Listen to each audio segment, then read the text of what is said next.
मीराबाई को विष दे दिया राणा ने। और क्या कह के दे दिया? मीराबाई ने पूछा काला काला क्या है? बोले तुम्हारे ठाकुर जी का अभिषेक किया ना, वो भी काले, इसलिए पूरा पंचामृत ही काला पड़ गया है। तो मीराबाई ने इसमें दूसरा विचार नहीं किया, उनको विश्वास ही हो गया, बोले इसीलिए काला हो गया होगा। और वो तो जहां भी श्याम वर्ण को देखती थी उसको कृष्ण ही मानती थी, तुरंत पी लिया। राणा की आंख खुली रह गई, मुंह खुला रह गया। क्यों?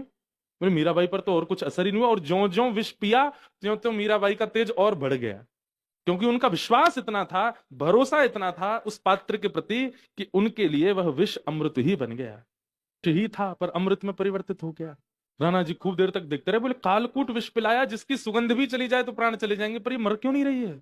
मीराबाई तो नाचने लगे। राणा जी ने उस वैद्य को बुलवाया जिससे विष बनवाया था, उससे कहा तेने विष बनाया? वो तो नाच रही है।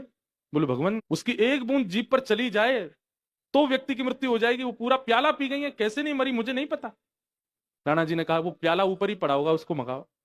पात्र मंगाया, उसमें एक आध बूंद रह गई थी। बोले अब इसको तुम चाटो, अगर तुम्हारे प्राण चले गए तो तुम मान जाएंगे कि ये सच्चा था, और नहीं गए तो हमारी तलवार प्रतीक्षा कर रही है। तो उसने सोचा मरना तो दोनों तरीके से ही है, पी के मर गया तो भी मृत्यु, नहीं मरा तो ये मुझे वैसे मार देंगे। जैसे ही वो एक बूंद जीभ पर रखी, वैद्य के प्राण चले गए। पूरा परिवार ससुराल मीराबाई का स्तब्ध हो गया। बोले ये कैसे संभव है, ये मर गया वो नहीं मरी। उस वैद्य के शव को भिजवा दिया उसके घर वालों के पास।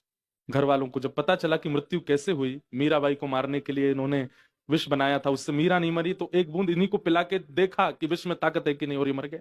घर वाले उनके शव को लेकर के मीराबाई के जो भवन था उसके बाहर बैठ गए, रोने लगे। मीराबाई निकल के क्या हुआ, पूरी घटना बताई। बोले इन्होंने विष बनाया था आपको मारने के लिए, पर आपको चरणामृत बना के बता के पिला दिया, आपको कुछ नहीं हुआ, उसमें एक बूंद बची, इनको पिला दिया राणा जी ने, मर गए। तब पहली बार मीराबाई ने ठाकुर जी से कुछ मांगा। हरि तुम हरो जनन की पीर, हरि तुम हरो जनन की पीर। ए हरि आप जनों की पीर हरते हो, पर आज मेरी वजह से किसी के प्राण जा रहे हैं। इनका कोई अपराध नहीं, इन्होंने तो केवल राणा की बात मानी। मेरे भजन में यदि बल हो कृपा करना नाथ, इनको जीवित कर दो। और मीराबाई पूरी रात गाती रही, ठाकुर एक तरफ ठाकुर जी, दूसरी तरफ उस वैद्य का शव। रात भर गाते गाते गाते गाते जैसे ही ब्रह्म मुहूर्त बेला हुई, मीराबाई के नेत्रों से अश्रु छलक पड़े ठाकुर जी के चरणों में। देखते ही ब्रह्म मुहूर्त होते ही वैद्य उठ के बैठ गया, पूरा नीला शरीर पड़ गया था, सब स्वस्थ हो गया, कोई बीमारी नहीं, सब जय जयकार करने लगे मीराबाई की, स्वस्थ हो